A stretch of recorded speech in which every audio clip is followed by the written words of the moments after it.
West Hunter, USA sits at the end of a hilly ridge that extends westward 100 miles. Boulders of granite sprinkle the 300-foot-high forested hill that rises sharply above the town. A waterfall adds to the attractiveness of this hill, making the area a popular destination for hikers, campers, and rock climbers. Town officials are continuously challenged with the task of keeping adventuresome risk-takers from climbing the dangerous rock faces on the hill. Longtime residents recall the story of that sad young man who fell and was paralyzed for life. Earlier in the 400-year history of the town leaders used the hill to keep a watchful eye on the sea. The hill is also a popular destination for New England artists. There are hundreds of paintings of the woods in the foreground, the town below, and the harbor and ocean in the distance. There are legends that the ghosts of Native Americans and also sea captains have been seen walking the trails in the dead of night. This has attracted the ghost hunting community. Their flashlights are often seen at night by the people in the town below. Patrick Richter is your coworker. He's been quite obnoxious to you. He's the kind of guy you hope calls out sick so that you can enjoy a day of relief without him in the office. He makes your business his business, offering his unwanted advice. He finds your every weakness and cruelly teases you about them. He is a self-declared expert on every subject under the sun. You've done your best to try to keep away from him and to quickly end every encounter he has with you. However, you refuse to tell him directly to get lost because you know a Christian is not to be rude. You continue to endure him, smiling as he teases you day after day. Patrick's parents were not devoted to him when he was a child.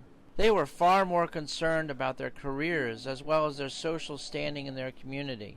Starving for attention, Patrick became both the class clown and the big man on campus.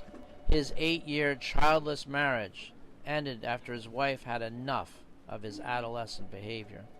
To your shock, this macho man, who had never previously revealed his insecurities, approached you this week and sheepishly asked to talk with you.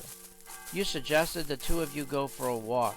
Now the two of you hike the trails to the beat of the bells of the Roman Catholic Church ringing below. After a friendly and passionate conversation about politics and sports, you were eager to get to the point of the meeting. What's on your mind, Patrick? Well, I kind of got the idea you wanted to talk about something. You patiently waited for him as the two of you climbed over some rocks on a steeper trail that intersects with the waterfall. Eventually, he opened up. I'll just say it. I have no friends. It's bothering me. How long have you been feeling this way? As long as I can remember. Why do you think you don't have any friends? 'Cause I'm a I know it. I treat people like a including you. Why did you think to tell me about this? I don't know. I know you're religious and you're kind to me. I guess I felt safe to tell you. God loves you very much, Patrick. Can I talk to you about that? The two of you spent over 2 hours in deep conversation. Patrick was now on the path to healing, thanks to your willingness to be his friend even when he had been so obnoxious to you. For Gramazin.com, this is Charles Wagner. Loving your neighbor includes being patient and long-suffering, even when your neighbor annoys you. One day, a door of ministry will be opened thanks to your modeling the love of Christ. God bless. In the last class, I presented a vision for a testimony task force, and our vision is this, that churches in the North Shore are going to start publishing their testimonies on their websites so that when people drive by, they know, those people get me. They've been through divorce. They've been through suicidal, like I was at one point in my life. They get it. I can relate with them. I can consider joining their church or participating in their church.